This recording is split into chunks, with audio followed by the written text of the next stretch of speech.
Hey, Rudy beat everybody in the door. Unbelievable.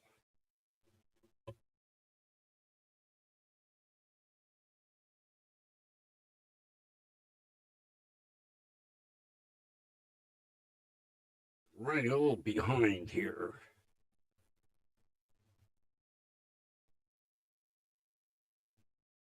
Don't have everything in order.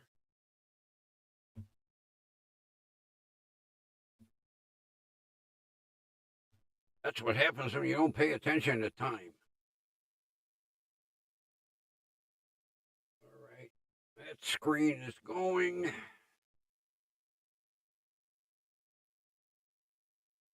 Let's get the tablet booted up here.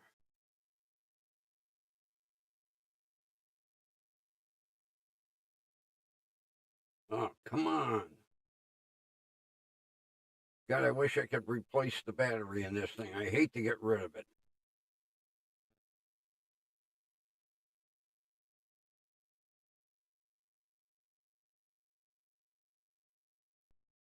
Gee, where's Kathy and Lynxburg?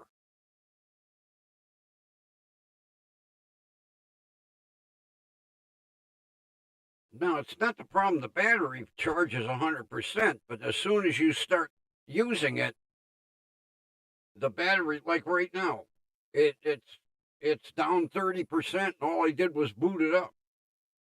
I mean, it's a 15-year-old tablet. I shouldn't be complaining. Hey, Lynxburg!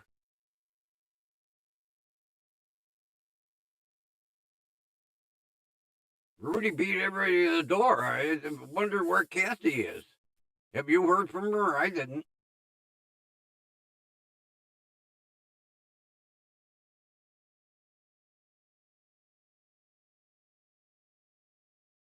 We'll give her a few more minutes and then we'll do the official start.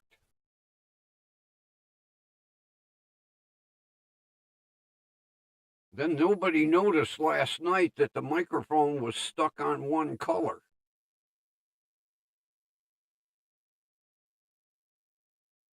Yeah, I did the playback today. I'm like, how come the mic is green, green, green, green?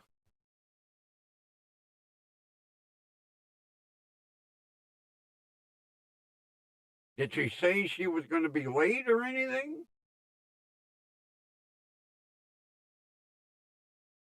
I can't remember what day the basketball games are, although I would think that this close to Christmas they would put them on hold.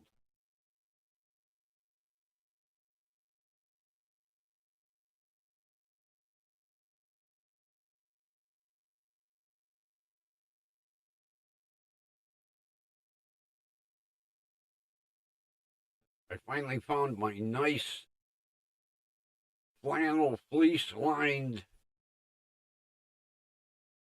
I don't know if you call it a shirt or a jacket.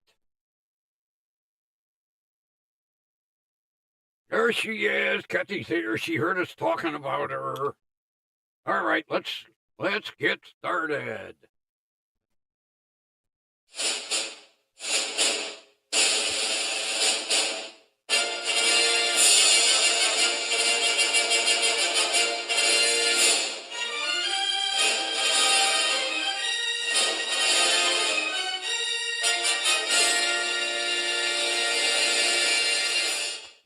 Broadcasting live from beautiful downtown Cleveland.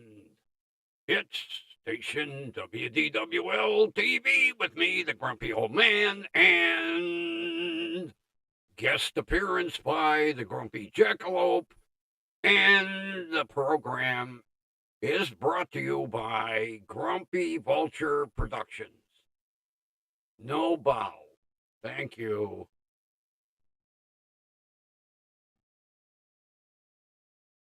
Oh, I wasn't paying attention to time. I looked at the clock. It was 10 to 7. I'm like, holy shit, get things going. Had to boot up the tablet, had to boot up the other computer, had to get the mic situated, get it to color change, which last night I forgot to do. So it was stuck on green, which I don't have a problem with, but oh, today started out shitty and it got even worse. I should say it started out wonderful. Then it turned to shit, and then it got worse.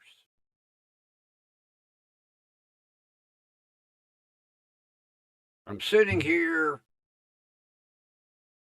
like I do every morning. I open my AOL and I read news stories. And I get a beep on my cell phone which says text message. So I open and it's Bill. And he said, my attorney's back in the office with all the titles. I'm off today. We will get this handled. I almost pissed myself. I was like, no. This is a dream. So I said, when you coming? He said, as soon as I have title in hand.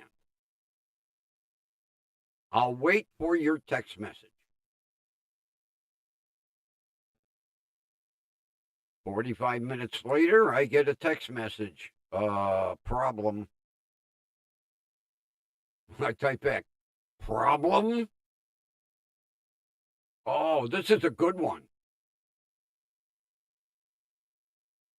Now, I don't know how long this attorney practiced law, but I really have my doubts in her ability because she's had all of these goddamn tar titles for almost a year. All 9. Does she bother to look through them? No, she goes, okay, Corvette, Passat, Dodge Dakota, Toyota Venza, Porsche. Well, the Passat is titled in his father's business name. Now, I didn't know Jim had a business, but it was none of my business. The official letter of administrator does not list the business name for Bill to be able to sign off the title to transfer it to me. Now the attorney has to go back to probate court and get this business name added to the administrator's letter. Now, Christmas, 2 days away. I'm sure the attorney wants to take time off to be with family. I'm not anticipating anything now until after the first of the year, because I doubt she's going to run to court and go, we need this business name. And I hope that this goddamn business was like a shadow company. He just didn't want a bunch of vehicles in his name, because if this is an existing business, nobody knew about it, which means now we have another situation with probate court, because now they have to clear the business. I was so goddamn pissed off. I almost threw my cell phone across the room. What more can be going on with this goddamn vehicle that I can't get a title for? Then he tells me, I'll give you your money back. You can just take it across the street, park it in the driveway, leave the keys in it. I said, I just spent almost $2,000 to get this car in safe operating condition. I said, I still have work to do on it, and it's my only vehicle since my truck got hit. I says, I'm between a rock and a hard place here.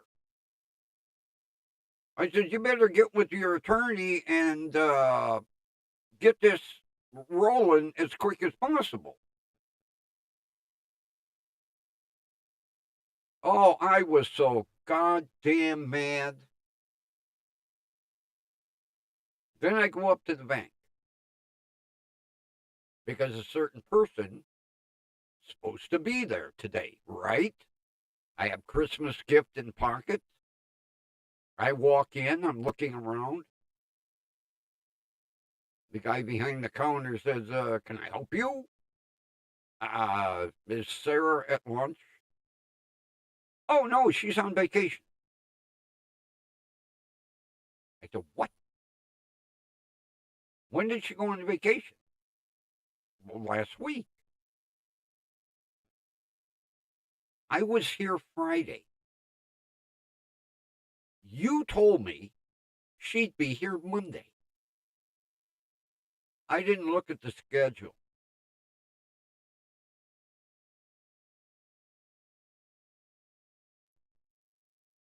I said, can you deposit my check here, please?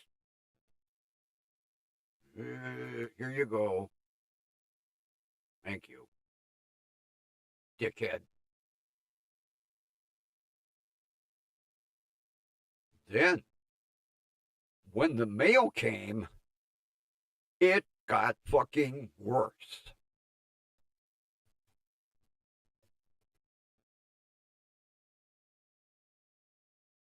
Grumpy got a summons for jury duty.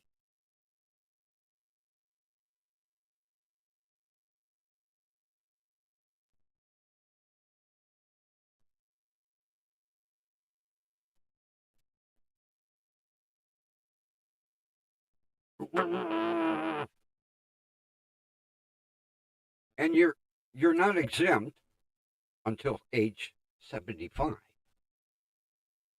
But I don't know what the fuck's going on at the jury commission because last year, when I got a summons for jury duty, my doctor wrote a letter that says he cannot perform jury duty due to the following medical conditions. Please excuse him permanently. I was supposed to be excused. I guess not.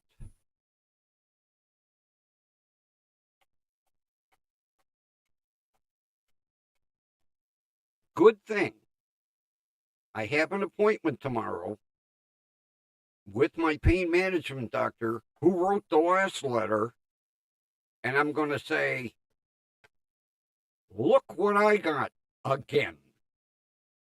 Now, he'll write a letter, I'll mail this back, and I should be good to go.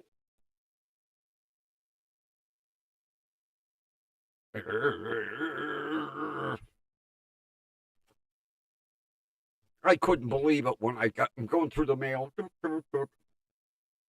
What the fuck?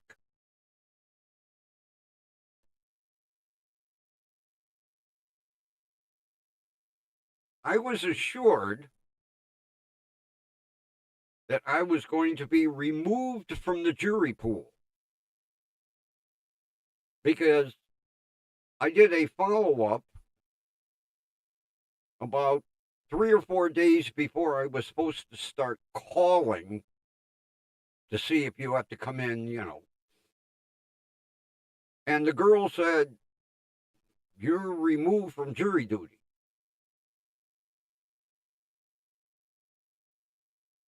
I said, for how long? She goes, Well, you have a medical excuse from a doctor that this ailment is ongoing. It will be ongoing, and you're permanently removed.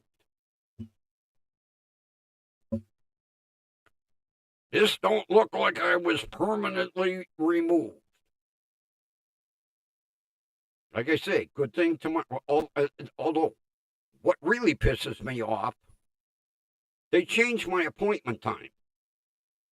Now, my appointments are always 1 p.m. or later. Good thing I looked. My appointment's at 10:15. I'm just barely getting my eyes open at 10:15. So I'm not going to be a happy camper going in that office. But I have to be polite so I can get my letter.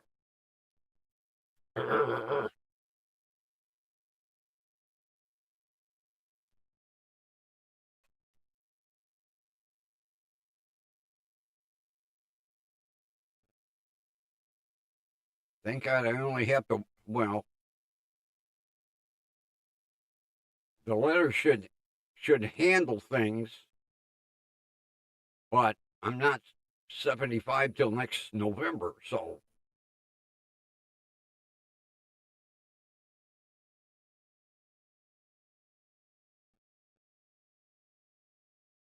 I couldn't believe it.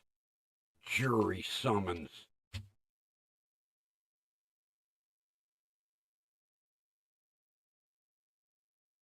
Like I say, the good thing is I will get another letter tomorrow.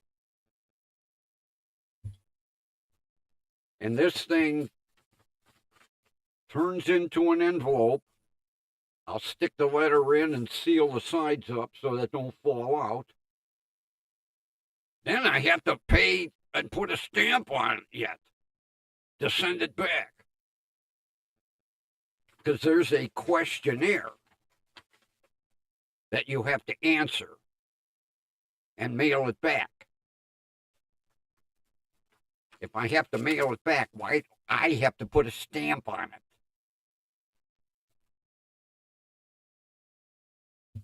it?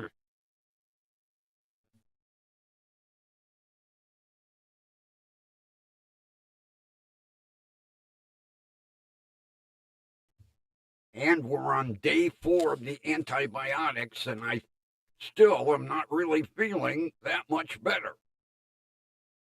I mean, I have some relief, but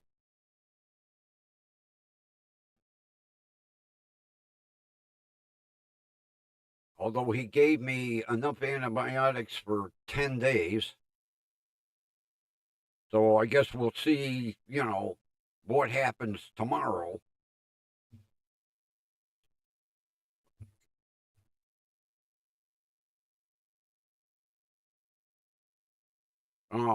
When I saw that first text, I'm off today. We'll get it done today. I was like, oh, God, there is a God. The sun is finally shining on me.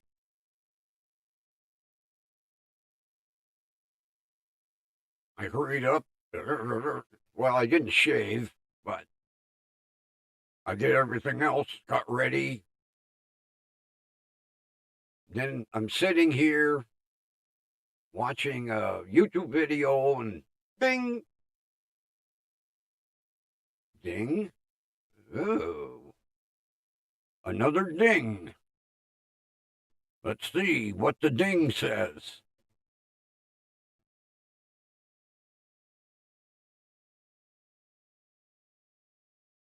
The ding says, you're fucked.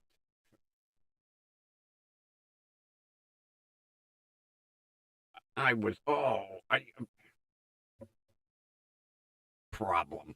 We have a problem. I put it in capital letters with about 8 question marks after it. Problem. This attorney has had all of these vehicle titles from day one of filing this estate with probate court. You mean to tell me in almost a year she didn't bother to look and say, Jim, business? Oh.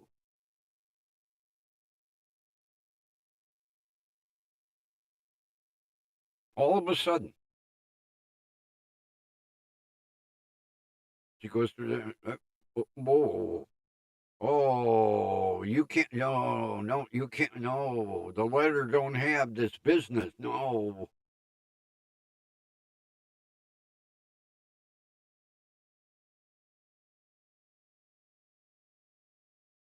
You would think when she was getting ready to file this estate with probate court, she had all of the auto titles in her hand. You would have thought she would have, okay, Jim,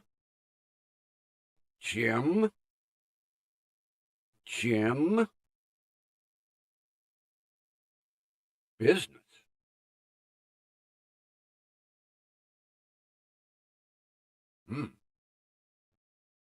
I better call Bill.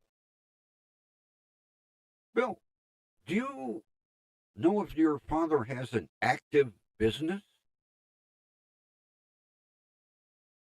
Or he just uses that because he doesn't want a lot of car titles in his name? Okay. All right, we got to notify probate court that this is an inactive business. You got the goddamn things in your hand from day one, and you don't bother to read each one to verify to make sure that they are all in Jim's name. Comes time to get the title to Grumpy, and all of a sudden, oops. I don't want to hear oops.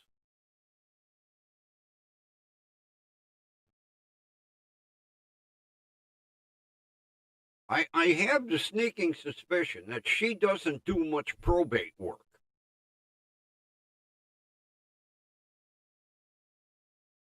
When you've got 9 titles in your hand, would you not lay them out on the desk and look?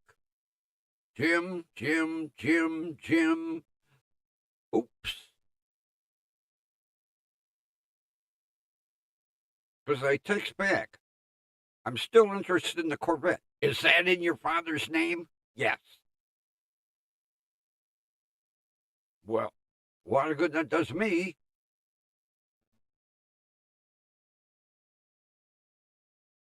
I was so pissed off. And I was like, okay, calm the blood pressure down, calm down. I get to the bank. Sarah at lunch. Vacation.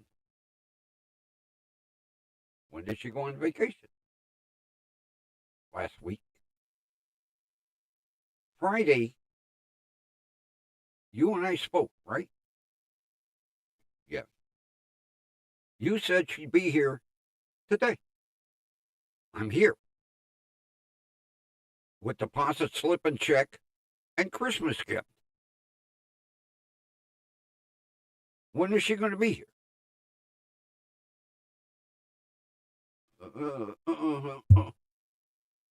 January 8th.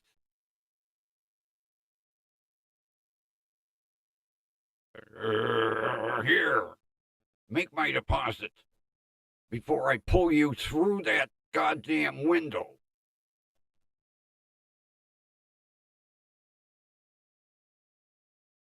I mean, it's not like I was giving her a Rolls Royce or something. It's that now it's after the fact. You know, getting a gift after Christmas is like somebody forgetting your birthday and going, oh, sorry.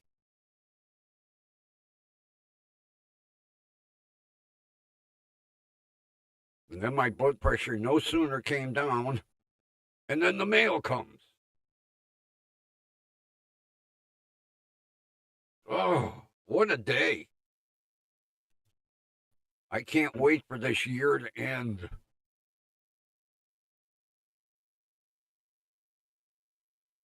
And I would hope the year would end with me having a title for the Passat in my hand.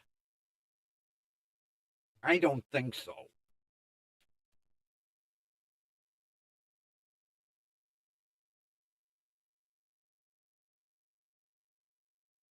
I'm thinking after the first of the year now, which basically I really couldn't do much because there was no way I was going to transfer that title until January anyway.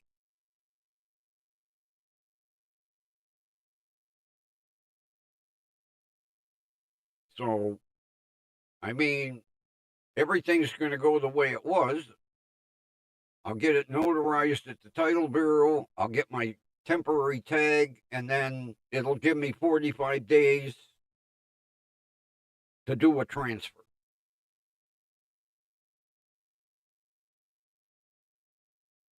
But at least with a temporary tag, I somewhat legally own it. Because that's what I told Bill. If I get stuck, I'm fucked. I can kiss that car goodbye. Because there's no way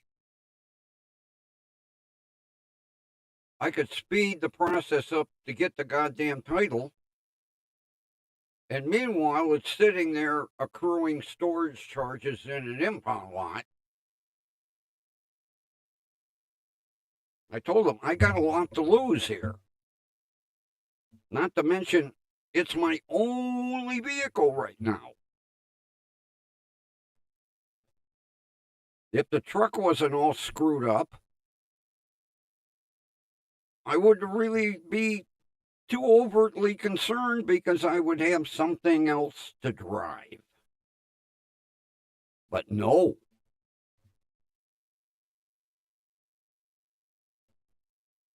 And, running with my luck, I get someone that has no driver's license and no insurance. I still haven't got a reply to my email to the prosecutor because I told him I'm out of this. I'm not coming anymore. I don't care if there's Zoom. I'm done. I don't know why I'm involved in it anyway.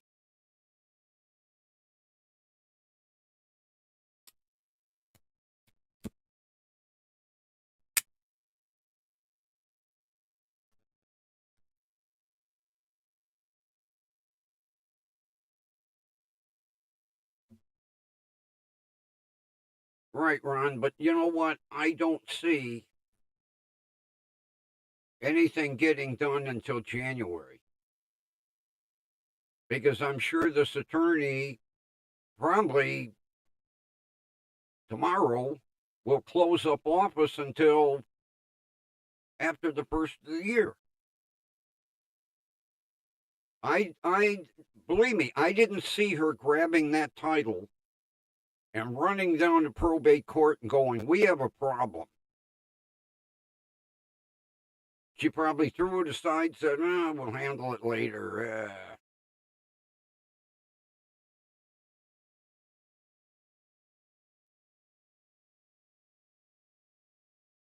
But what she should have done was immediately gone down to probate court and talked to the judge and said, "We have this little problem here."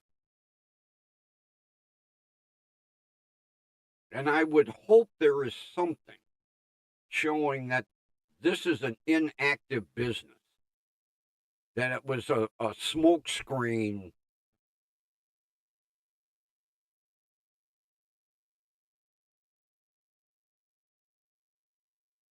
And to make matters worse, it's the only fucking car that he did that with.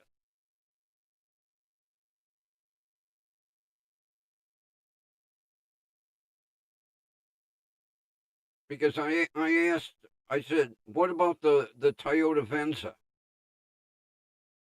Because that was the last vehicle he bought.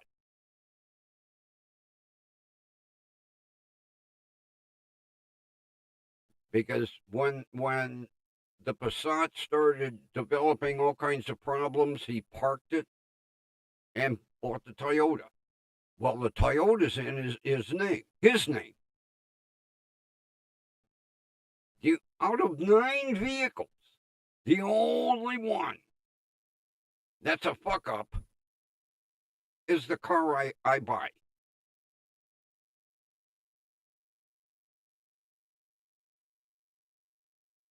And like I say, she should have immediately gone to court. Because attorneys usually have no problems. Hey, Breal, if I need to talk to the judge in chambers when there's time. Well, let me check. Oh, the judge says, come on back. We got problem here.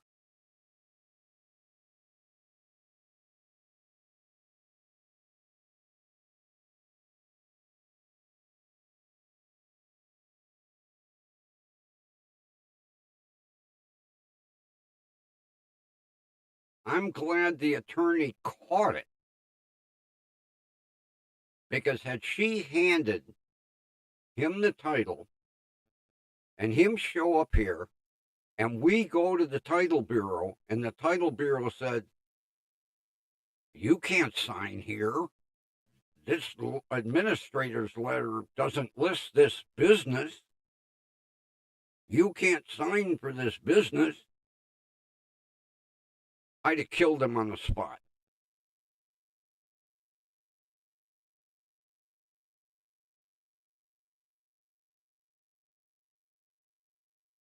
Although I would have looked at that title before we even left. I would have said, what's this business?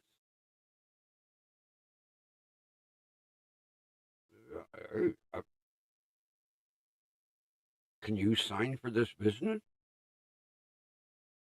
No.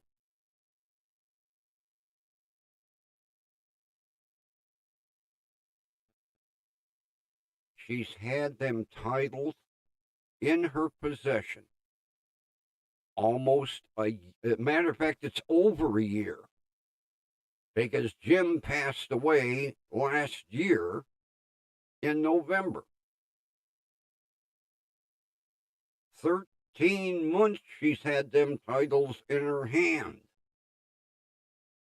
And all of a sudden today, whoops.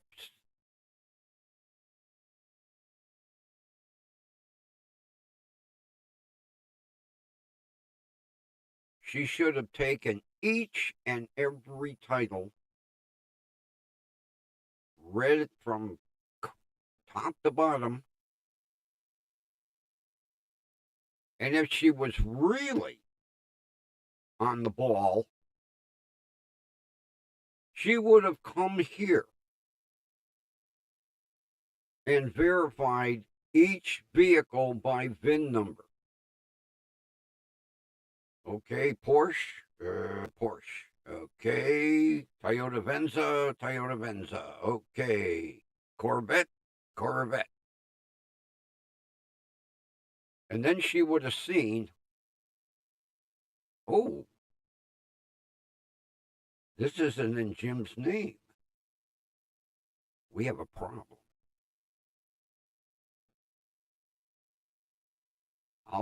I'll immediately include this in the probate court filing.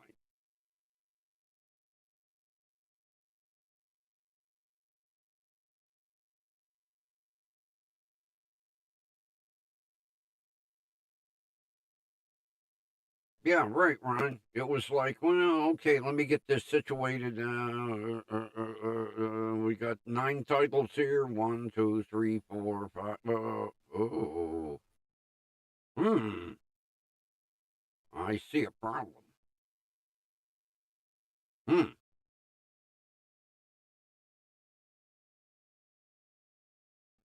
And she discovers this after she called Bill to come up to the office to pick the title up.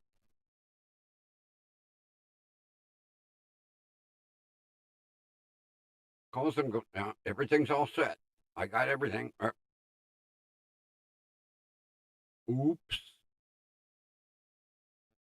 Looks like you wasted taking a day off.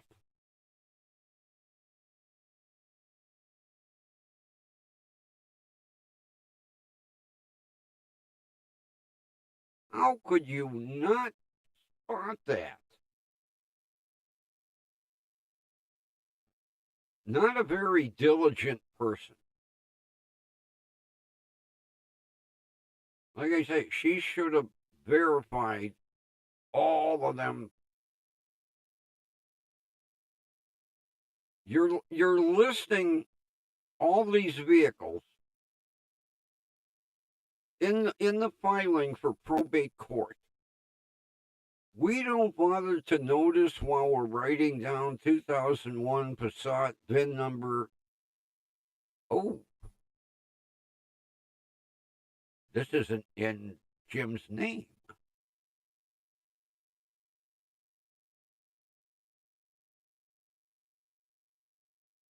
She probably had some flunky law clerk go, here, prep all this paperwork for me, and when it's done, I'll take it and file it.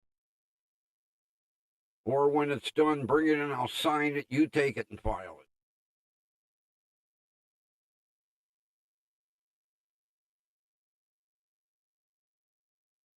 it. Either she doesn't handle a lot of probate work, or she dislikes probate work and just, the hell with it. You got all that paperwork typed up? Yeah, okay, there, I'm signed it, take it.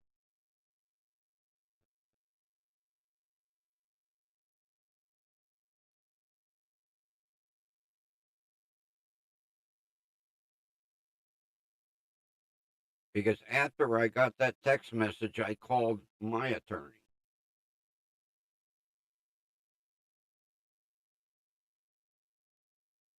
Who was out of the office, but called me within 20 minutes when he had a break from court. Now, he doesn't do probate, but he told me that should have been caught immediately. Anything to do with that estate.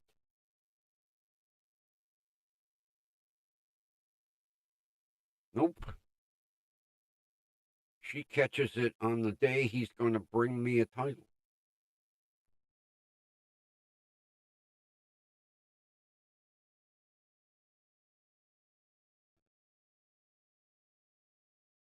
So that's how my shitty day went. It just got worse and worse and worse.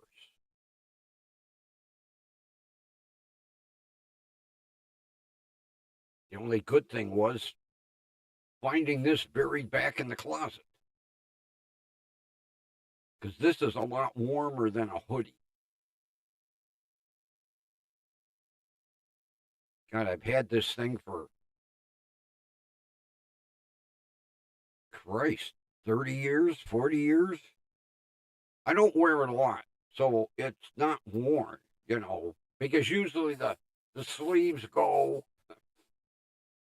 the collars start to show wear. This still looks almost like the day I bought it. Except I have a hole in the pocket here, the inner pocket. I discovered that when I put it on and tucked my cell phone in the inner pocket and it fell on the floor. I was like, oops. And of course, I can't find my safety pins.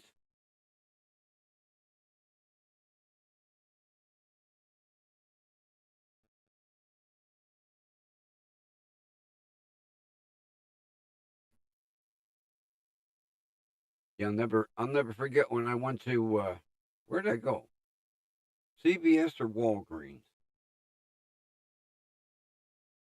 I think it was CVS.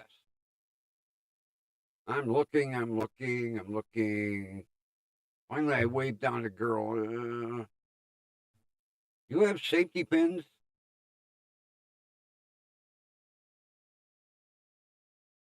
What are safety pins? I said, never mind, I'll find somebody else. I went back to the pharmacy.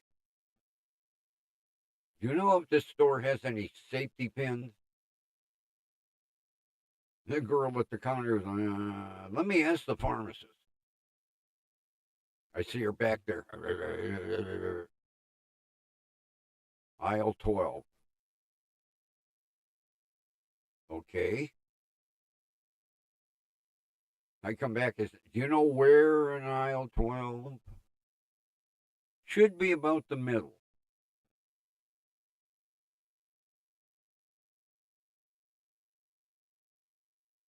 Oh, all the way down at the bottom where I can barely see them. Oh, okay.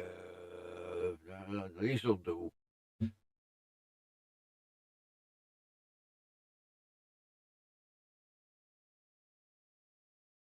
Yeah.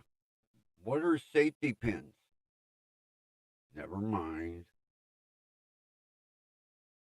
Then when I got up to the register, I said, these.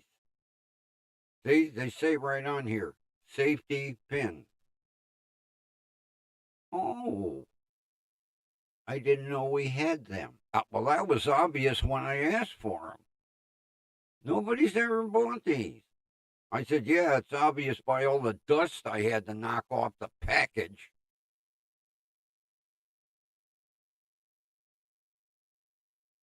Now I can't find them. I need one. Can't find them.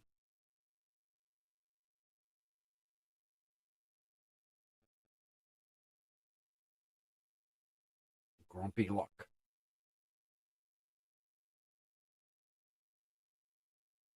Then my jaw is sore as hell today. I hadn't realized I did a dumb thing. Mark's had Lay's potato chips. 2 bags, $5. Bargain. So I get a package of classic. Then I'm looking at, oh, kettle cooked.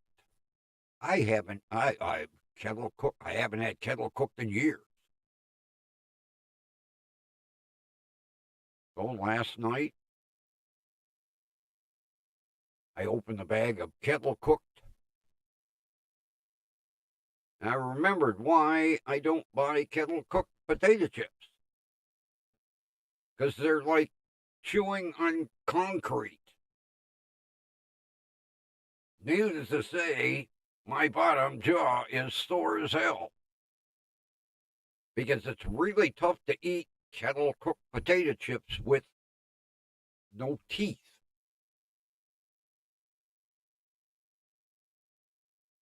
Oh, I woke up this morning. I was like, Boots, did you punch me last night, you bastard? He looks at me like, I didn't do nothing. Just this. Yeah, I know.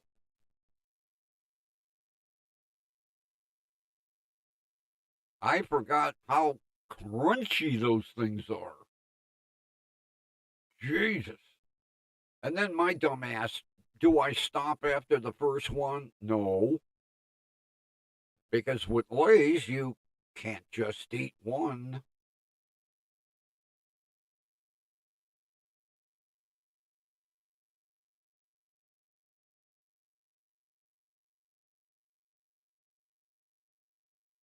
Never again.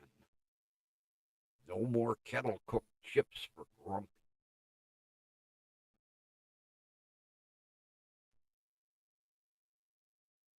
Even if they are on sale.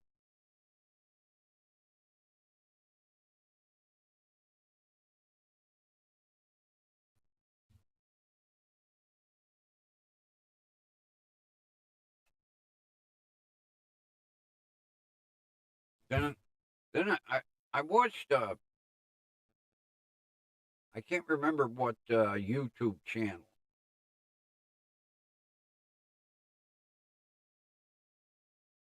It was a police chase in Texas. This guy in a Hellcat decides he's going to run from the Texas State Trooper. Well, he almost got away until he sideswiped a guy's U-Haul trailer. So they arrest him, and he gets charged with felony fleeing and eluding,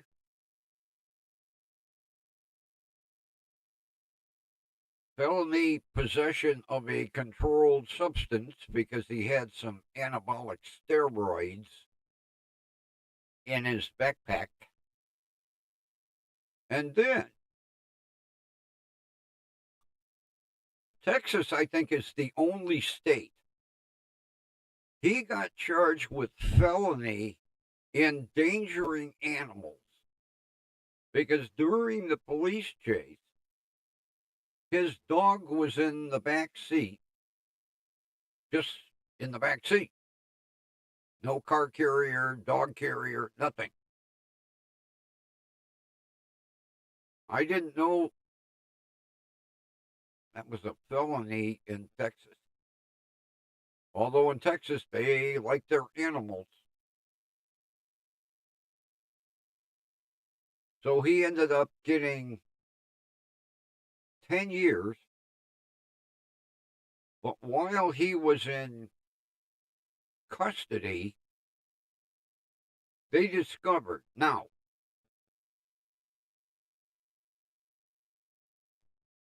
he was on Instant Graham Cracker as Hellcat Mark. He's a Hellcat mechanic. That's all he works on.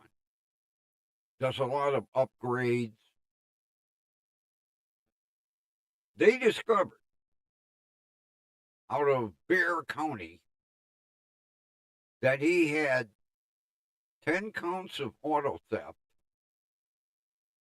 and operating a Hellcat chop shop. That case is ongoing. So no wonder they called him Hellcat Mark. If you needed a part for your Hellcat, he went out and stole one.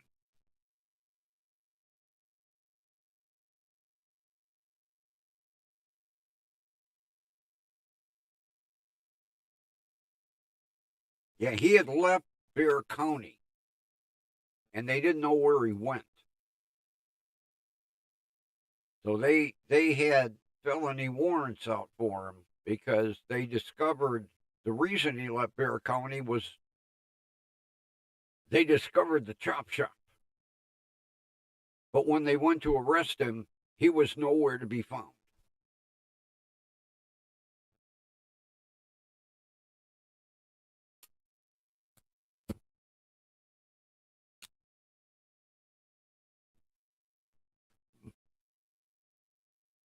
Then earlier I was watching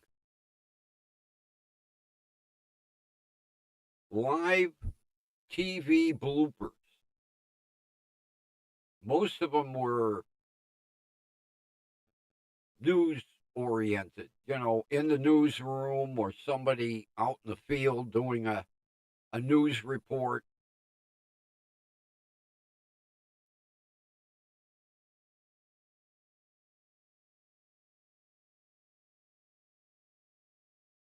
Well, get out that 55-gallon drum of Naropaway and jump in it.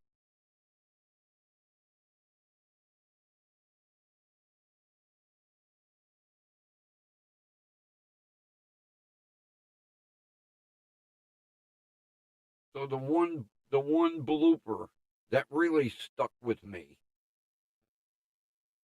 is this female reporter is live at the scene of this accident. And there were car parts everywhere. And she said, we tried to reach out to the victim of the fatality, but he had no comment. What? I would think so. The guy's deceased. Do you have any comments, sir?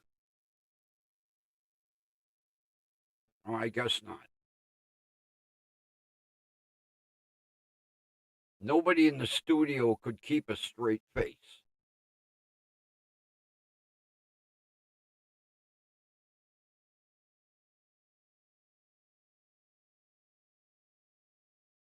Yeah. We attempted to get a comment from the victim of the fatality, but unfortunately, he couldn't comment.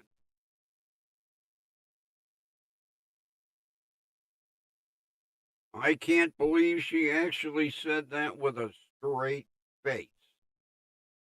Holding the mic.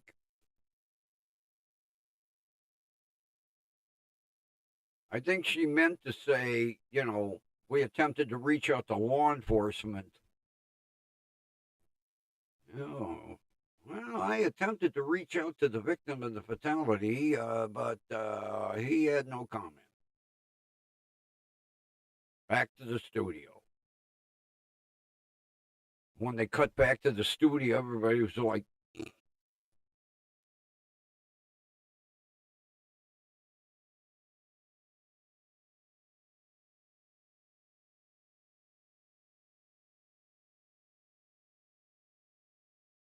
some of them were like, a lot of them were, what do they call them?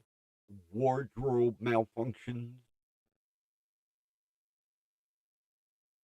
Like the news girl that was sitting behind the news desk in a skirt about the size of a handkerchief, and she must have forgot that the front of the news desk was clear plexiglass.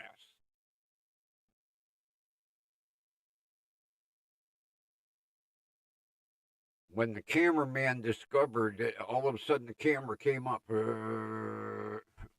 Oops.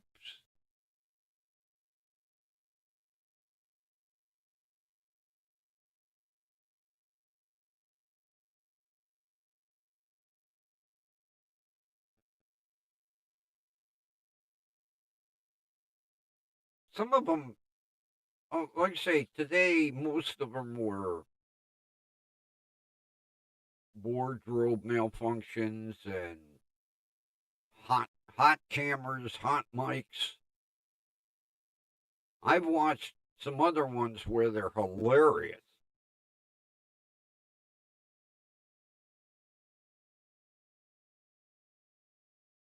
Although there are several YouTubers that do TV bloopers.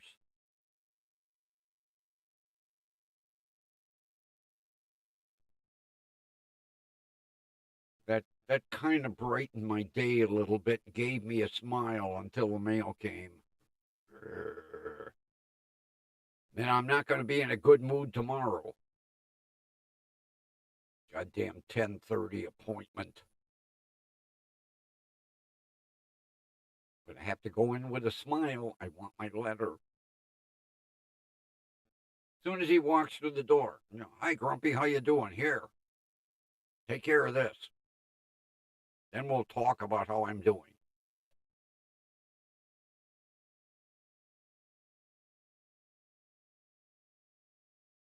especially after I was told my name was being removed from the jury pool. I guess not. And, years ago, if you didn't vote in a county election or a major election, your name didn't go in the jury pool. Well, now, if you get either a state ID or driver's license, your name is automatically in the jury pool. So you can't beat it anymore.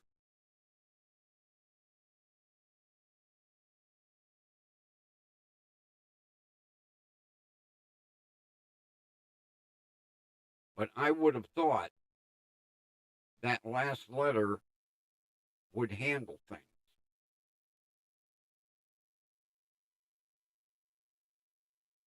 This letter will handle things until next November when I finally turn 75 and I'm exempt.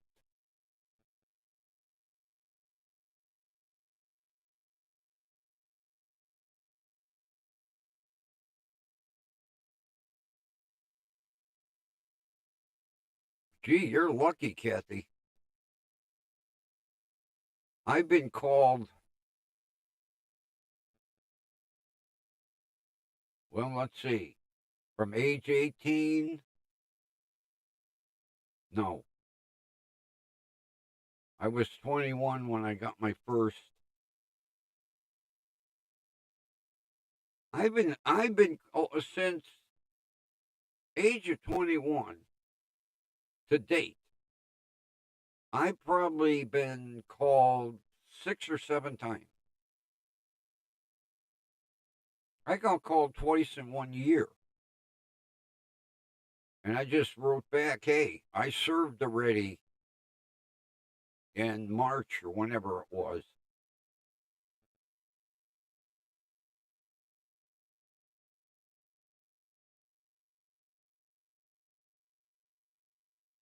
That was an auto accident case.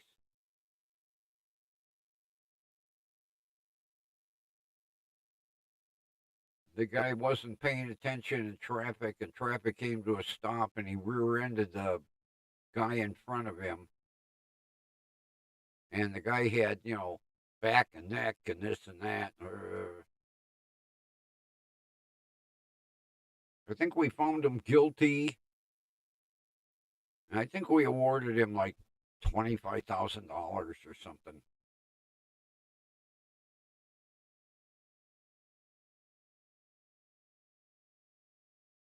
And then there was one time that I got called, and boy, sometimes these attorneys really grill you.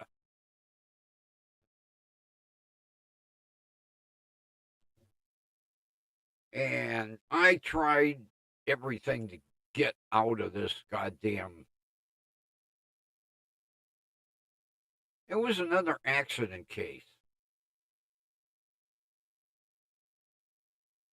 And by this time, I had been involved in a rear ender.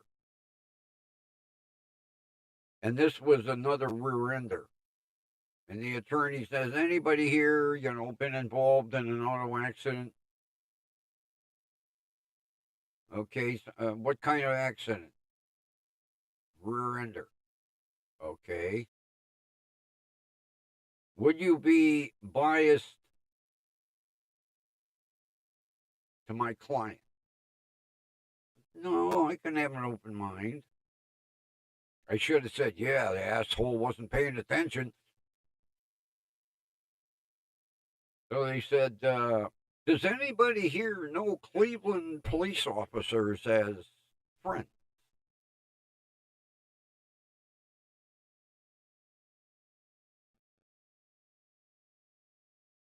Who are the officers?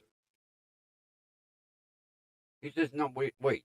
Before you answer, do you know Officer Stemick or Officer Biluski? I said, well, it's Officer Stymack, and it's pronounced Bilepsky. You're excused.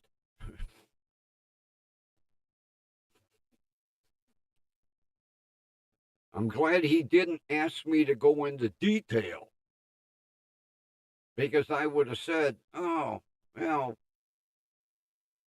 Bielewski has a bad habit of drinking on the job, and every now and then he stops at my house, and he knows that I've always got liquor in the cabinet, and he'll take a few belts. Yeah, it was back in the old days.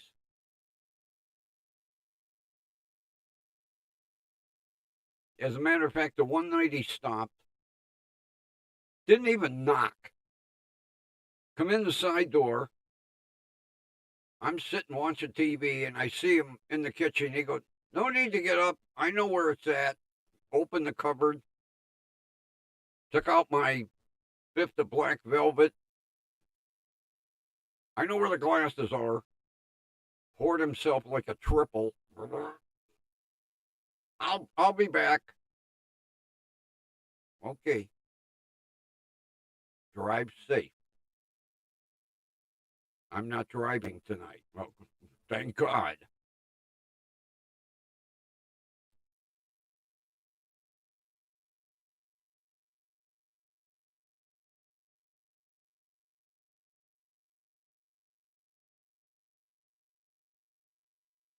And I mean, you know, when it was the end of their shift, you know damn right well when he walked back into the station, he was reeking of alcohol. But back in the day,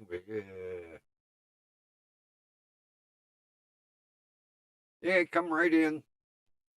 No need to get up. Grab a glass.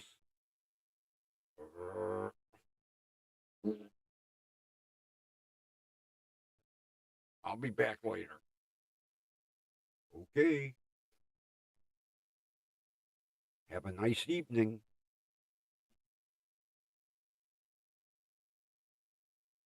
Like I say, that was back in the 70s when they didn't really give a shit.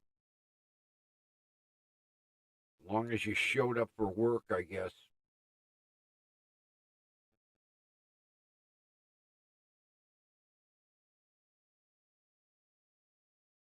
It was fun times, though. I'll never forget the one day one of my other buddies, his partner didn't show up for work, so they said, well, you can do a traffic car, go run radar out on the freeway. So he stopped by the house and he says, hey, you want to sit on the freeway with me? I'm running radar. Well, okay. Get my blue jacket so I look somewhat official, and he gave me one of his uniform hats to wear. Speeder goes by. Can I work the siren? Sure. He said the guy stopped already. Well, I wanted to hear all the tones.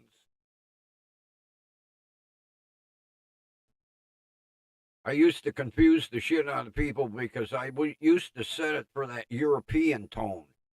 E-er, e-er, e-er. People be like, the hell's that? Ice cream truck or what? Every now and then,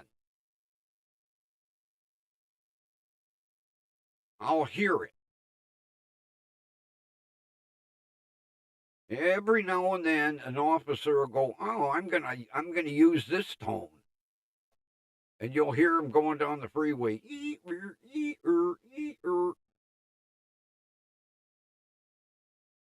Most of them just use that, or the fast one. Whoop, whoop, whoop, whoop, whoop. Matter of fact, a couple weeks ago, I was laying in bed. I hear a car coming down the freeway. I was like, "Oh, he knew the siren had another tone in it."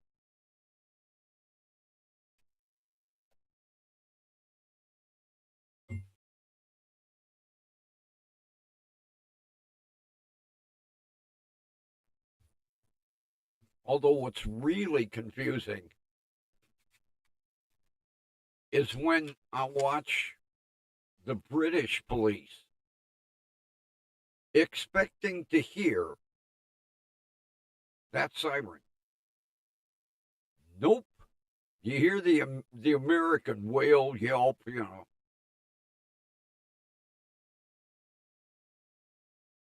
like, am I watching? Yeah, the police cars look like taxi cabs. Yeah, I'm watching British police. Have you ever seen British police cars and ambulances? They look like taxi cabs.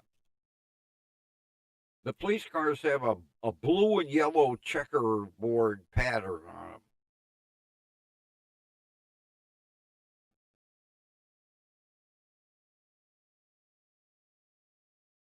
And the ambulances have a two-tone green checkerboard.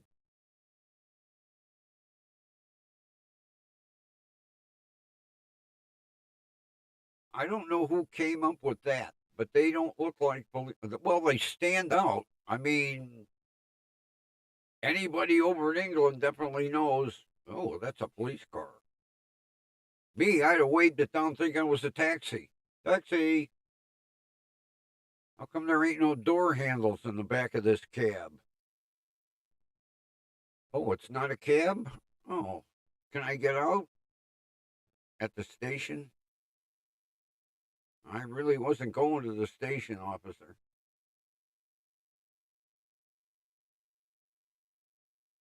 And the British cops are so frickin' polite.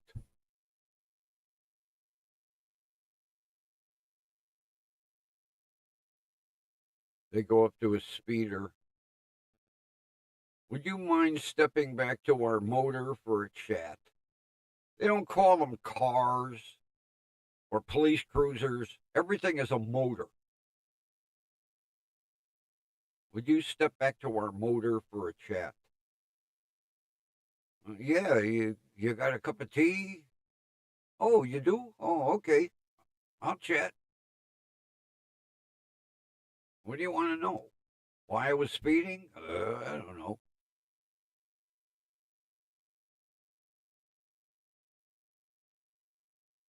Yeah. Step back for a chat. In America, they're beating the shit out of the. Good day, sir. Could you step back to our motor for a chat? Oh, but of course. Then people walk back, get in the car. Yep. What do you want to talk about? Oh, I was speeding. Oh, I wasn't paying attention. Well, you passed us. Well, I used to live in America, and I thought you were a taxi cab. Sorry. Ow, ow, ow, ow. You guys aren't supposed to be violent. Oh, you only do it for us Americans. Thank you. No.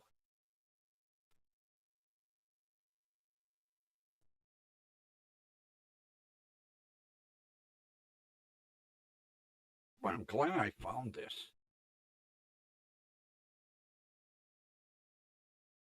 It's nice and warm and comfy. Like I say, this thing got to be 30, 35 years old, easy. Trying to think when I bought this. But of course, I only wear it this type of the year, when it's cold and I need something a little warmer than a hoodie. And I don't go out with it strictly in the house. And then once the weather gets better, it goes back in the closet till next year. Yeah. Let me think here.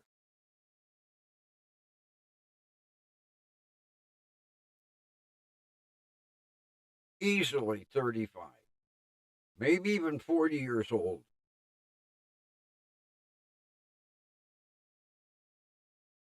Yeah, could be 40. I don't think it's 50. I know it's at least 35. And hardly looks warm. Well, like I say, I only wear it in the house. I don't go out with it. And what? December, January, February, March, 4 months. Wearing it when I'm sitting at my desk or watching TV.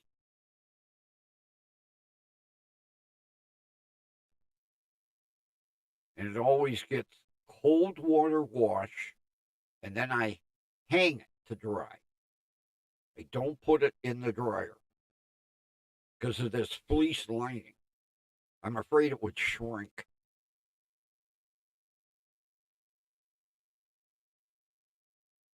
And you don't find them like this anymore. The ones that say, oh, fleece lining, the shit is like half the thickness. Not to mention, it's. I've looked at the newer ones. They're not this heavy.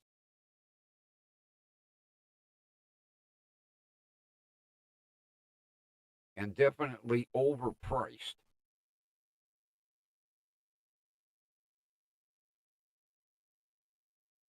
God, I think I looked at one. Where was I? The Bullseye store. I think they wanted like 65 or $70. I was like, you gotta be kidding me.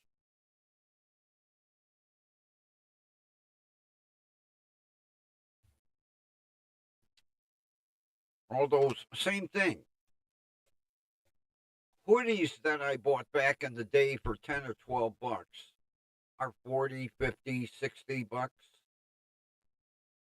I can't believe the price of, clothing.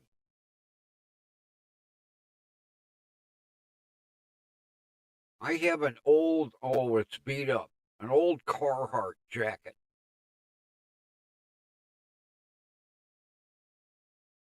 And I bought it at my discount uniform store. I think I bought it in 1980. I paid like $30 or $35 for it. I was like, wow, it's a lot of money for a jacket. Well, I still have it. It's beat to shit. But I'll tell you what, it is way heavier than the Carhartt jackets that are supposed to be. It's equal today. And the price for Carhartt, oh my God. I think the jacket I was looking at was like $97 on sale. I'm like, oh, you're going back on the rack.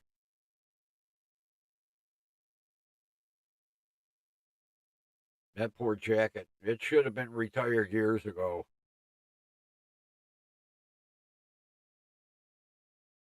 Got a big hole in the front pocket. I can't even get the grease stains out of it anymore. But it's warm. When it really gets, well, I'll have to show you the jacket that I got in '01. Now that's 24 years ago.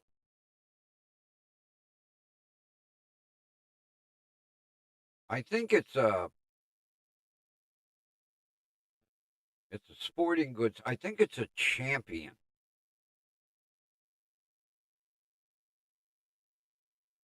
My good friend worked for NBC. He worked here locally. And he was picked to go out to Lake Placid to the '01 Winter Olympics as a cameraman. Well, NBC bought them these really nice winter coats or winter jacket. And what I like about it is it's got a huge NBC peacock on the back of it. People can see me coming. And then it's got 2001 Lake Placid Olympics on the front. He didn't want it because it's purple. He don't like the color purple. So when he came back from Lake Placid, he asked me, "You want this?" "Hell yes, I want it. It's from the Olympics." "Why don't you want it?" "I don't like the color." Well, I'll tell you what. That jacket is super warm. The other day when it was 18 degrees and I had to go do some grocery shopping, I wore that. When I was in the store, I had it unzipped. I was sweating my ass off.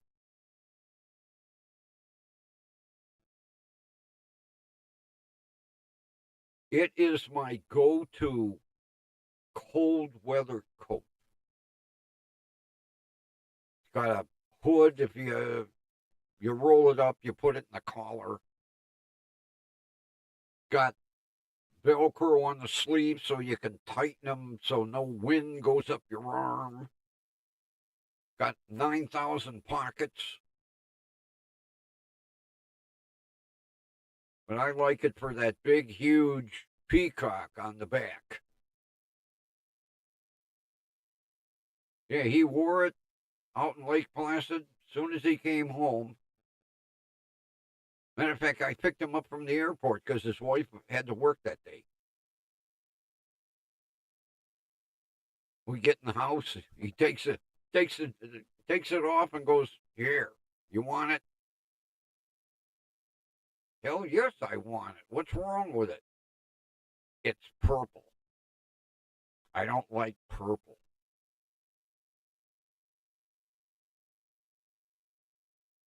They were all purple. It wasn't like he said, "Can I have a blue one?"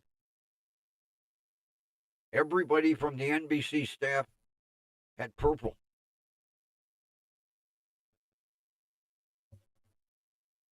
I would tend to think in '01,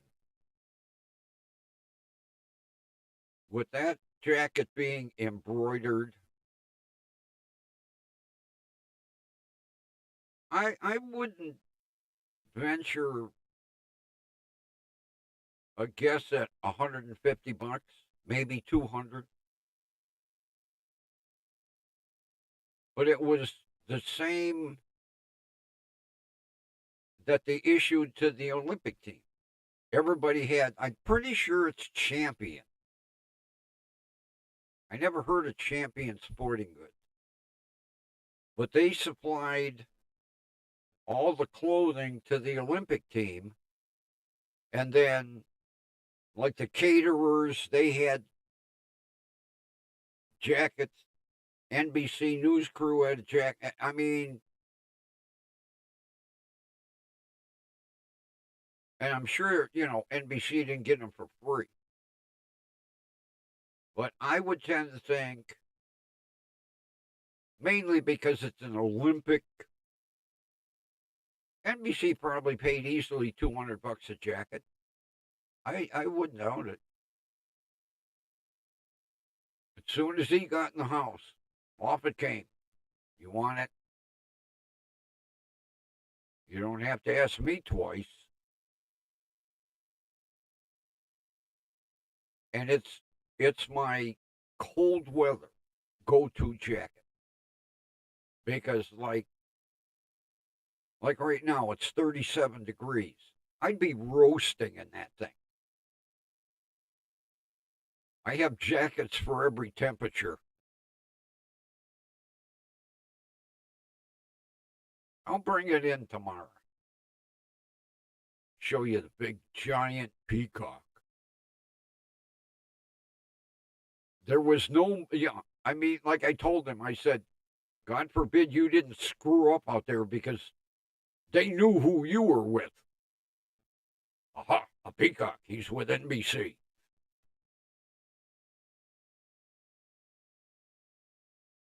I'm going to have to look up champion. I never heard, I'm like 98% sure it says champion. Now watch me get proven wrong.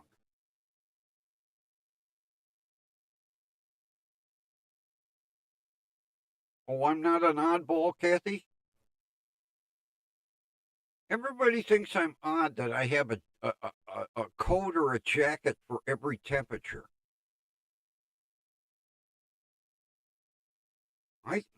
I didn't think there was anything weird about it. Like Marianne, when I told her, she was like, "What?" I said, "Yeah. When the temperature gets below freezing, out comes my NBC jacket."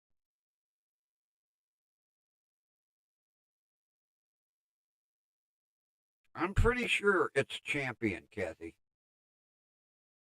God, I should know. I had the thing on last week.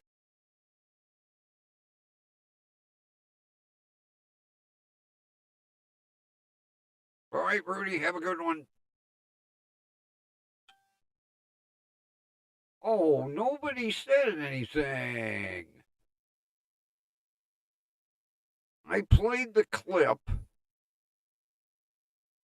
and we didn't light the Festivus poll. I thought something didn't look right. Because I adjusted the flashing lights on the bird because he was like, oh, the jackalope gets different flashing lights all the time. So I adjusted his. They don't flash as fast. Damn bird. Yeah, I played the Festivus sound bite, and I didn't light the Festivus poll. And nobody said nothing. Like last night, nobody said, hey, the mic ain't changing colors.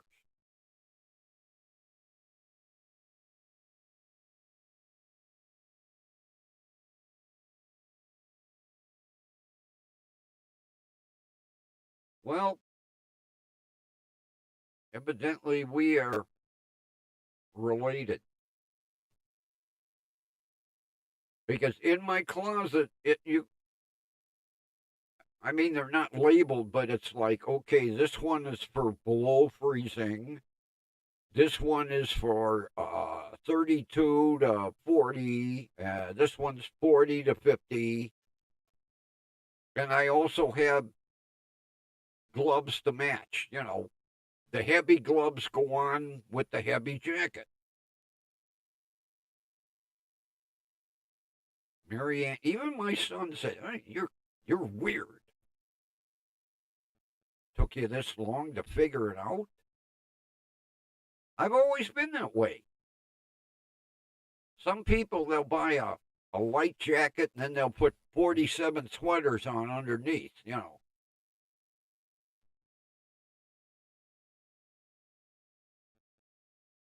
As a matter of fact, my Carhartt was my cold weather until my buddy gave me the Olympic one. And what I like about the Olympic one is it's got 9,000 pockets. It's got two regular side pockets. Then it's got like vest pockets on the outside that not only zip shut, they close shut with Velcro on top of it. Then on the inside, it's got twin deep pockets. Like me, I drop my cell phone in and whatever. I love it because it's got so many pockets.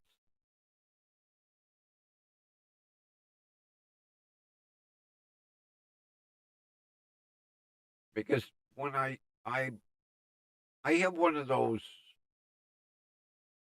hooks that goes over the door. You know, you close the closet door and then you have this hanger hook you can hang on the top. I bring it, my NBC out, and I hung it. My kid looked at it and went, "Is it that cold out?"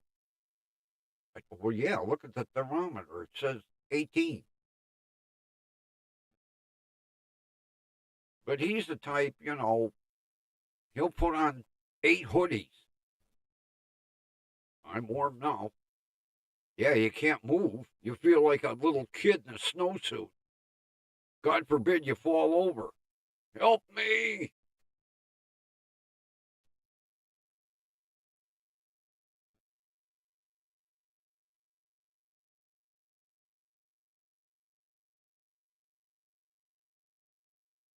Yeah, like my Carhartt's got, well, it's got the side, and then it's got 2 pockets,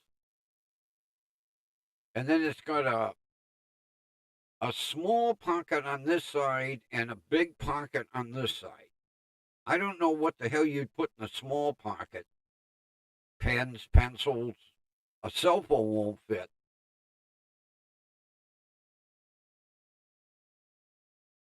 And then it's got snaps so you can tighten the sleeves, and a cord you can actually, you know, cinch it around your waist, which I like because that way no cold air goes up my back. And that Olympic jacket's the same way. I can cinch the sleeves and then I pull the cord and tighten it. Because, boy, there's nothing worse than walking through a parking lot and the wind blowing, it goes right up your spine.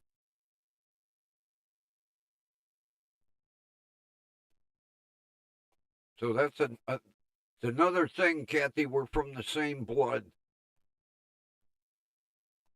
Somewhere along the line, do a 23andMe and I'll be hanging on the side of the family tree.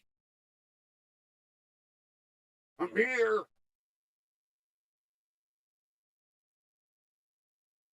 As the limb is breaking.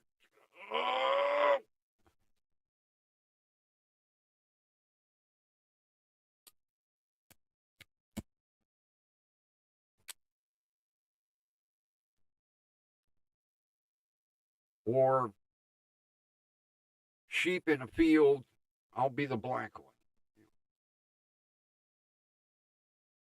What's with that black sheep? Oh, that's Grumpy. Stay away from him.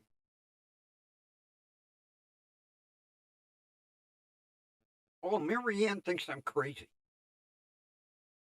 She has like an overcoat,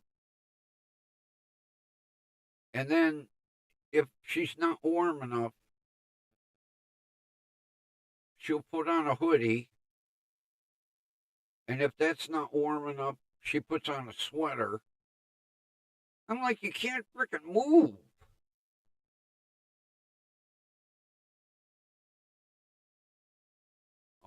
I always get Well, you know, they tell you to layer dress. Yeah, but I would like to move. I don't want to get in the car and go, I can't reach the shifter. Oh.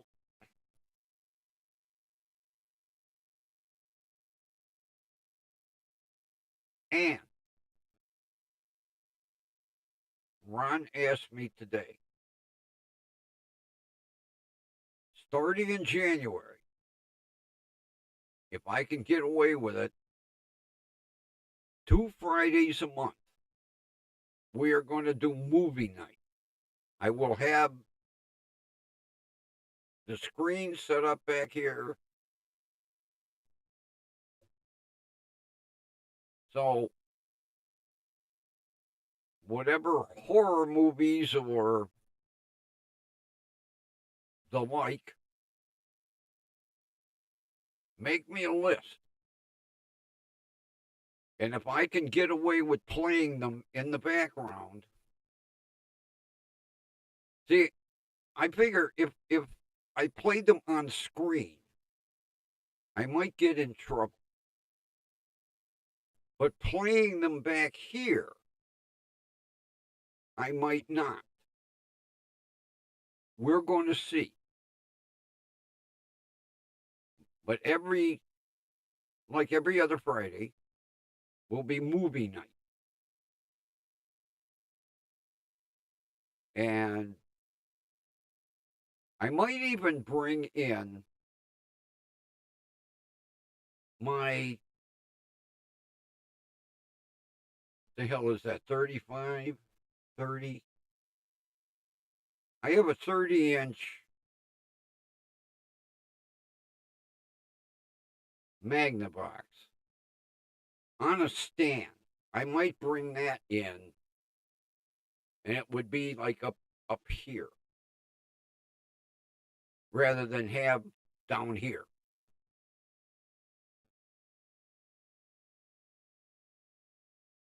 Because I'm pretty sure I have to check this small form factor computer to see if it's got an HDMI.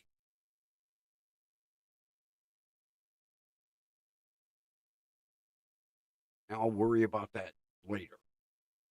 But we are going to do movie night. I know I talked about it, and then it seemed like it kind of got forgotten. And I decided that that would be something for next year. And we'll see how long I can go without getting banned by YouTube.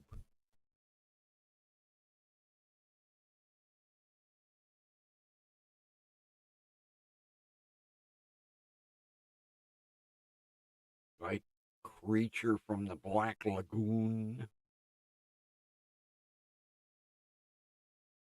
I'll have to start searching YouTube to see what movies are available, like The Attack of the 50-Foot Woman.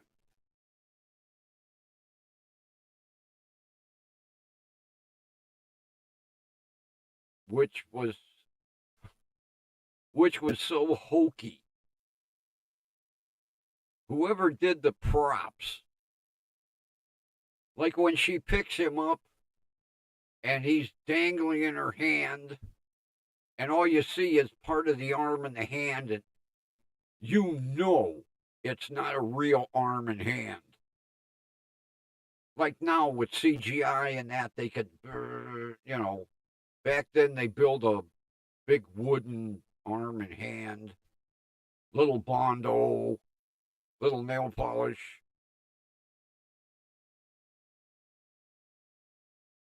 We can sit here and laugh at what we thought were cool horror movies back in the day. Them. The Attack of the Giant Ants.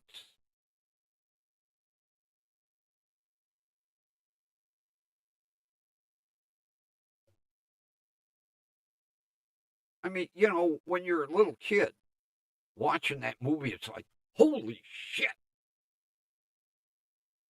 And then you watch it today and go, Jesus Christ, were those ants phony? They look like painted styrofoam.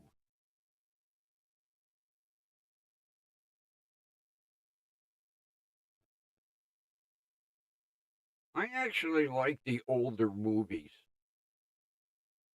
You know, all this CGI shit nowadays,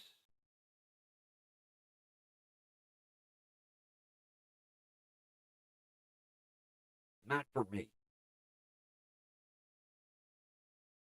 And then, they're doing,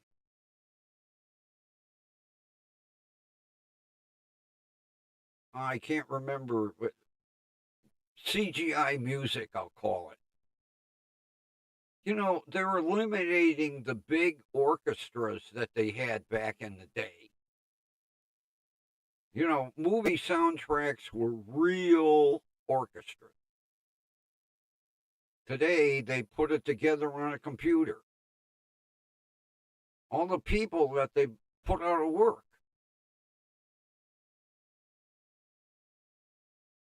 And, they don't use the big sound stages like they used to years ago. Now it's a green screen. They could do it in a garage.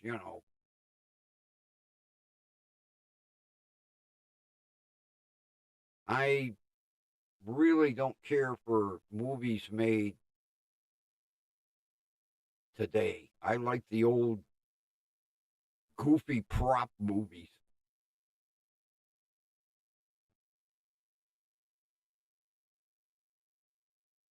All the movies Ghoulardi used to show.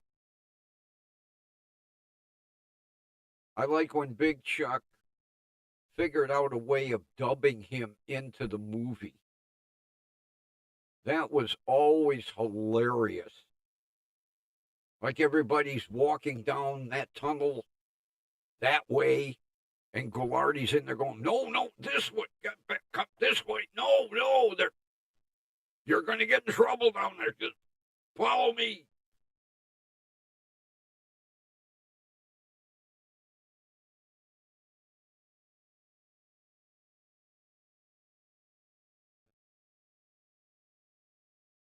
Yeah, you look at it basically either from the director's point of view, or you like look through the lens of the movie camera, and you can pick out all the bloopers.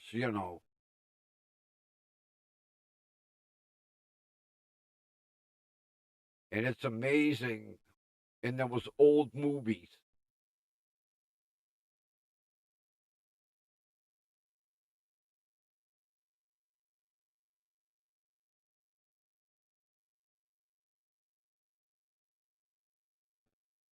We might throw some Mel Brooks movies in just for fun, like Blazing Saddles or Young Dr. Frankenstein.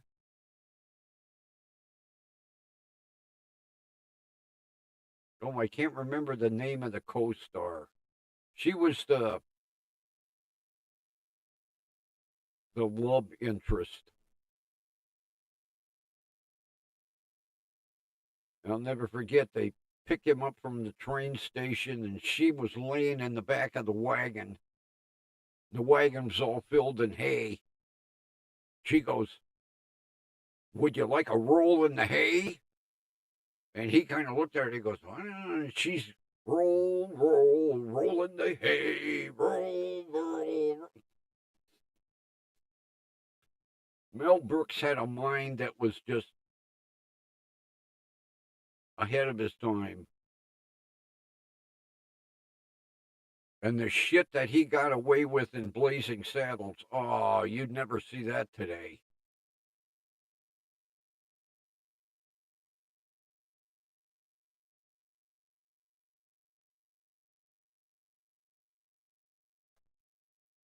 As a matter of fact, the studio didn't want to release that movie. When they saw the first screen, they went, "Oh, no." And Mel said, "Well, you're into it for $1 million," which was big money back then. They were like, "Oh, okay." And it became a cult hit.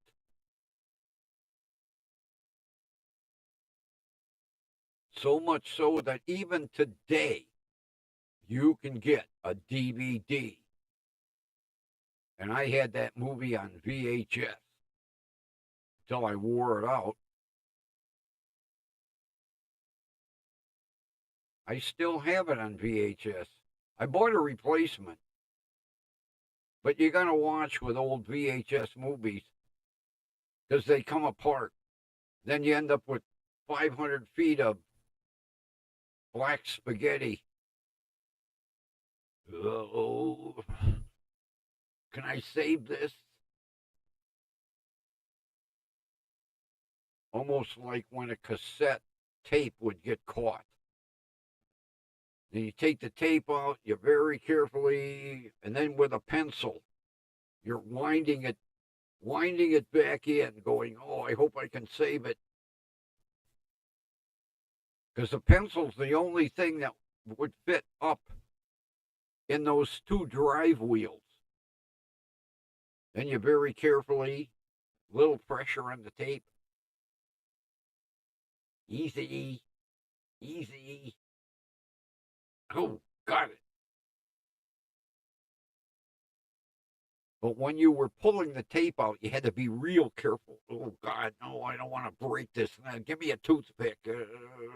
Okay.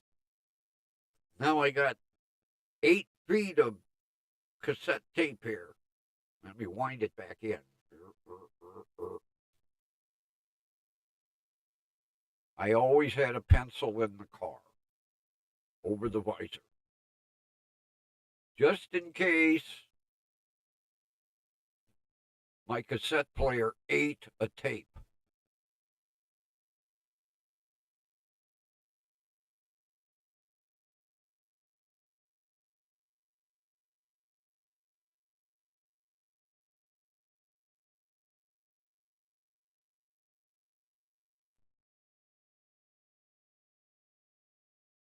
You crocheted with VHS tape?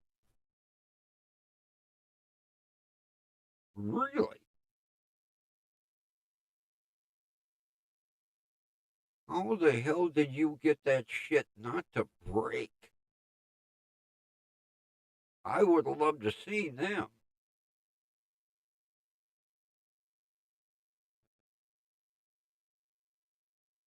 Oh, I came up with an idea, Kathy. The next time you're crocheting with your granddaughter, have her make me a pot holder. I won't use it. I'll hang it up in the kitchen.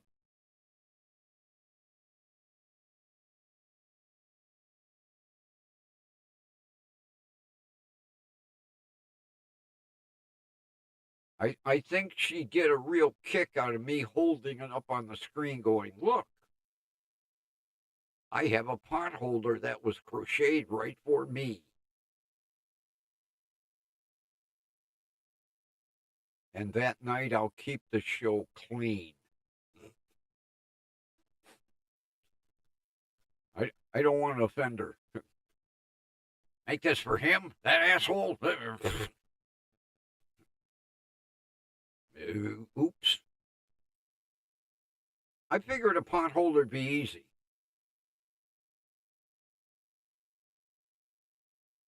You know, better than a scarf or an Afghan.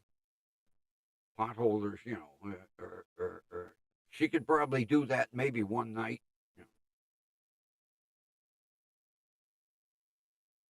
I just thought it'd be cool. That way she, be learning, have a lesson, and then be actually making it to give away. And then I'll show it on on the show. You just have to make sure you got the right address.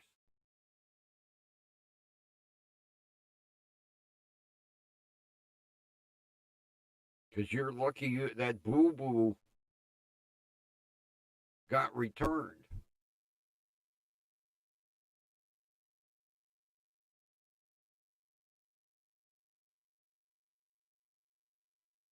Because those people, they're either like never there. I don't know why they own a house. I rarely see cars in the driveway. They don't use the garage for cars. And when they are home, they don't answer the door.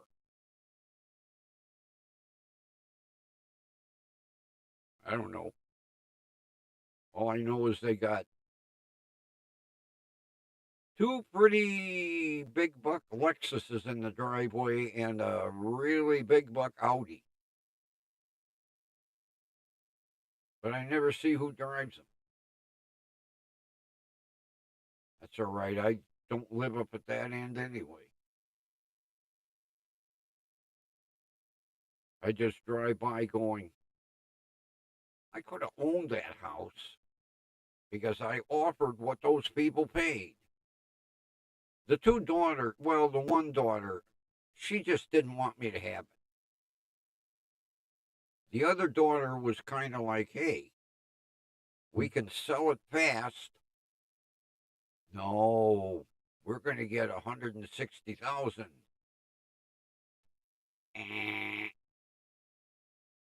They got 90. Just what I offered. And then what really would have pissed the one daughter off is the first thing they did was ripped out mom's fancy bathroom and had it redone. She had that, what the hell's the name of that company? Bath Fitters or something come in, one day bathrooms.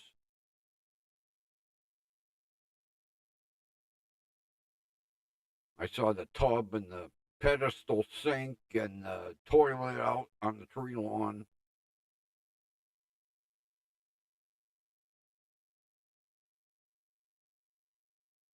Who puts a pedestal sink in a house with one bathroom?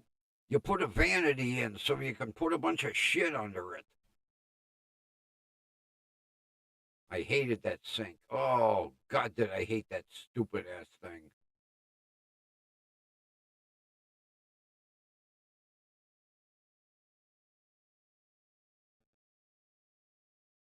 And then white mosaic tile on the floor. That little itty bitty, 100,000 squares with white grout on top of it. Oh, I hated that floor. I was burping the shit out of all it.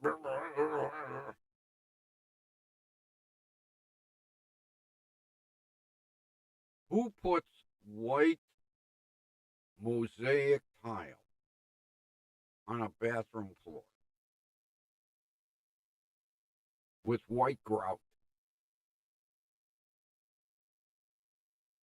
The tile wasn't the problem. It was keeping that white grout perfectly white. Because every now and then, one of the girls would stop by, I stopped to see, oh, I gotta use the bathroom. Yeah, you're just looking to see if the white grout is white.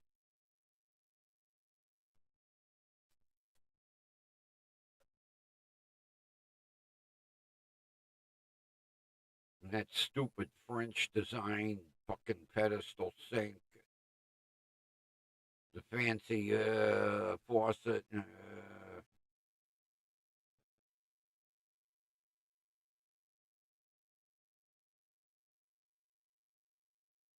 And then, they didn't even tear the old bathtub out. They put a fiberglass tub over the old tub.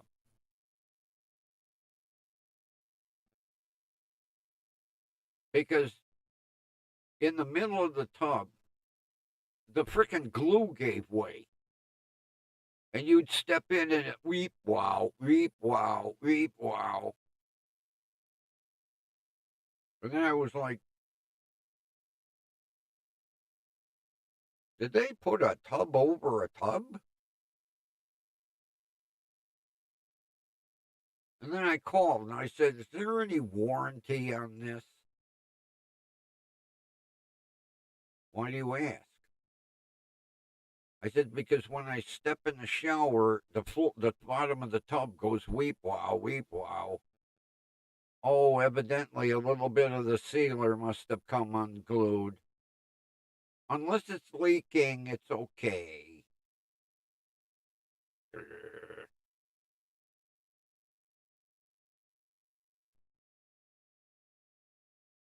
Yeah, is it leaking? No, but it's irritating as shit. Well, if it's not leaking, there's no warranty.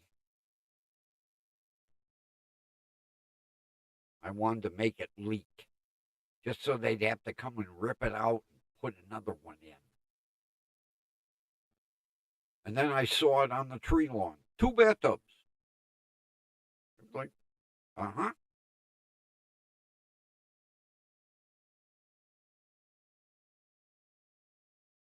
I kind of wanted to see how they redid it.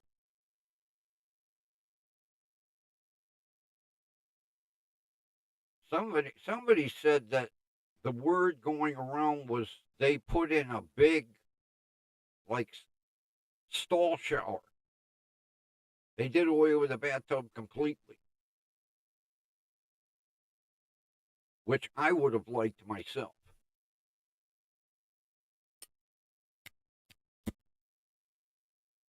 Because when you get this age, stepping over a tub, you're liable to fall and break a hip.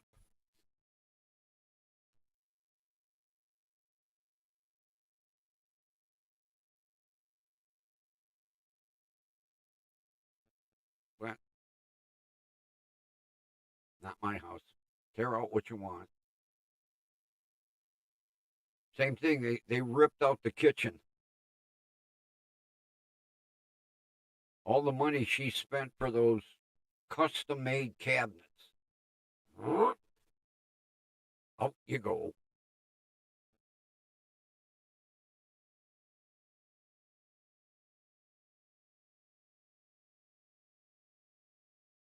Because she had the ones around the sink were kind of standard. But then she had custom built cabinets for over the fridge and over the stove. I didn't like them myself, but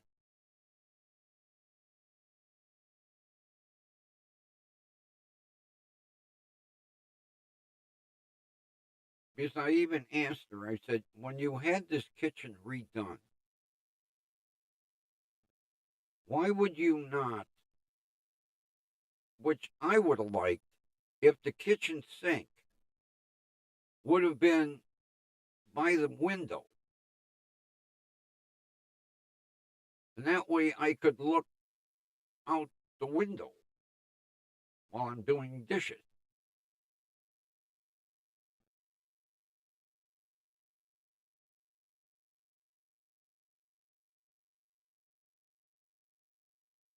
I mean, over the sink, she had a little window.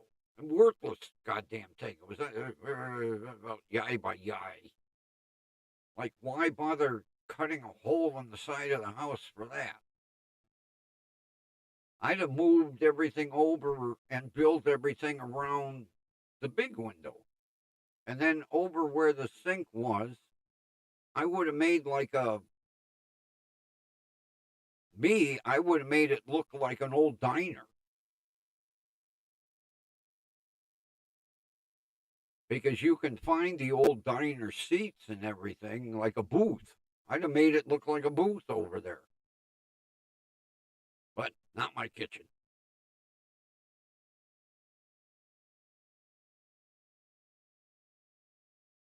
Not to mention I'm too old for that shit now.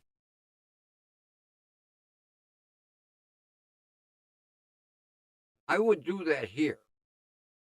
If I was younger and I owned a house, I would move the kitchen sink over in front of the window. And then where the kitchen sink is now, I'd put in a diner booth.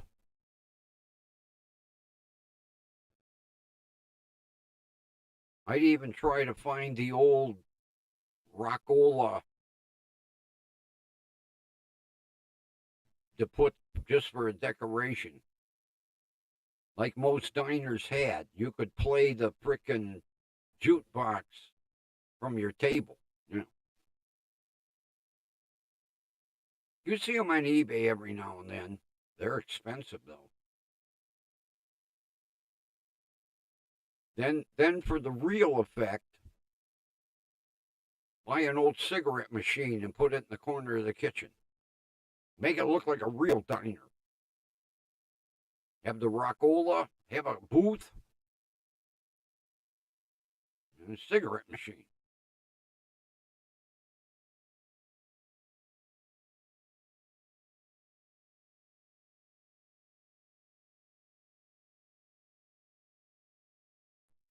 And people would come in and go, who the hell designed this kitchen? Jesus. Yeah, I would have made the kitchen look like a 50s diner.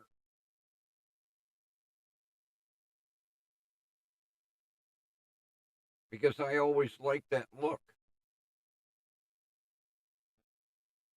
I think it would look cool with a booth in the corner of the kitchen and an old Rockola.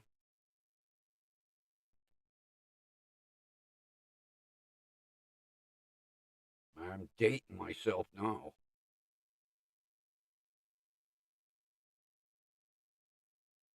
Although a lot of the retro stuff is coming back.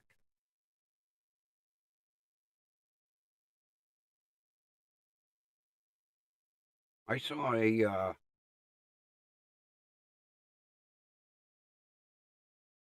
was like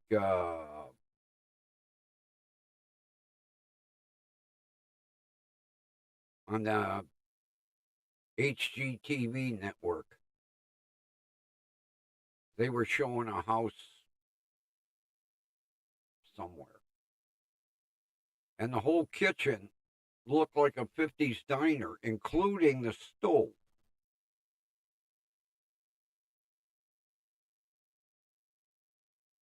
In the middle of the stove was a griddle, and the whole kitchen looked like a 50s diner. I can't remember where I think somewhere up in New Hampshire, Hamptons or somewhere, where people got more money than brains. People whose cheese fell off their cracker quite a while ago.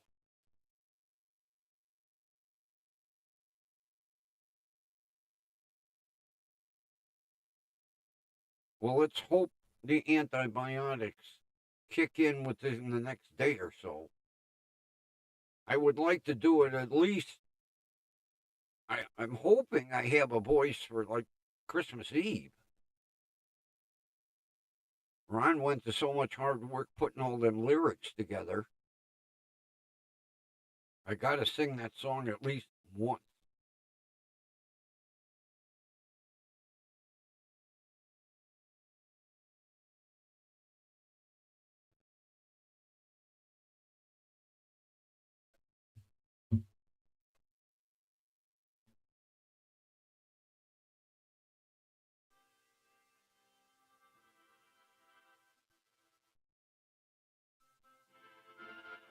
And with that, peoples, I think we're going to call it an evening. Thanks for being here. Have a wonderful rest of your evening. And we will meet again right here tomorrow night. And with that, the